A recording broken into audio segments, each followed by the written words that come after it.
I think we'll go ahead and get started. I'll just introduce myself. Rob Forster, last name spelled F-O-R-S-T-E-R, and I'm a sergeant in the investigation section. So just a couple calls that I will cover real quick, and then I'll see if you guys have any questions or anything else on the log for today. From the stolen vehicles, we had one vehicle near 39th and Glendale that was taken. The keys were left in that vehicle and the doors were unlocked. So if anybody in that particular area would have any information for us, we'd ask that you call down and pass that along. Another call that we had about 3:30 p.m. yesterday in the area of North Duluth and West 6th Street was for disorderly subjects. Turned out there was a couple vehicles there, and one of the neighbors reported hearing a gunshot go off. The vehicles had left the area prior to officers getting there. They checked the area and couldn't find anything. Some of the home surveillance gave us a little bit of evidence to follow up on, but not a whole lot. There again, if somebody in the area saw something, heard something, we'd encourage them to either use Crime Stoppers or call down to the detective division, and we'll get you in touch with that detective. A burglary was reported near South Buffalo Ridge and East Bison Trail.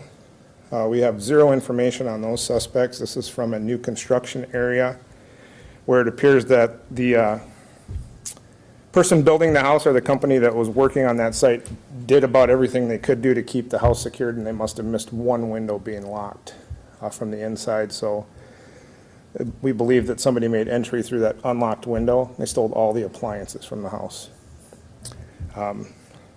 So if anybody in that particular neighborhood has any information on weird vehicles, people walking around, anything like that, once again, encourage Crime Stoppers to be utilized in that. How many appliances?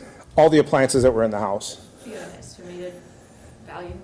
They didn't have an estimation on that. I know they were working with the local company on figuring out exactly the make, the model, and whether it was a package deal or what was going on with the price for that. That had to have taken a long time.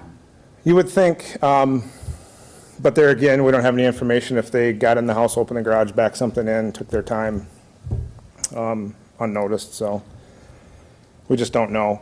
And the last one I'll cover is we had a stabbing last evening around 11 p.m. This was reported in the area of 6th and Spring.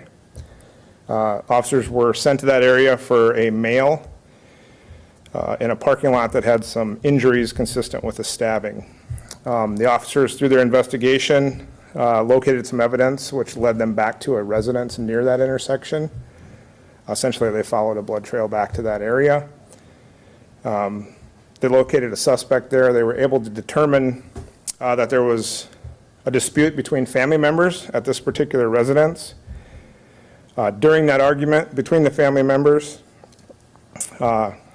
two males got into a fight there.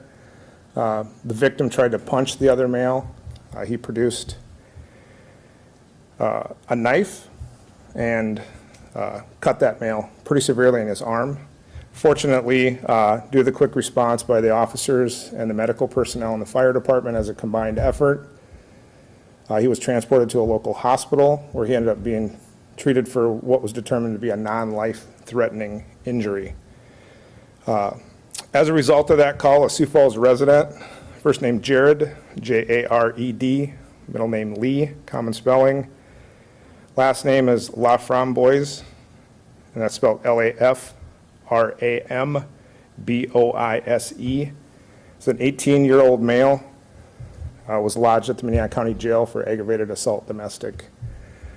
Detectives are doing a little bit more follow-up on that to wrap up any loose ends, but there's no danger to the public on that one. It was an isolated incident.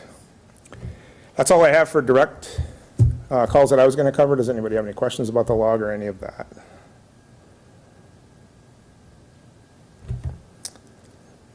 Okay. Thank you much and have a good day.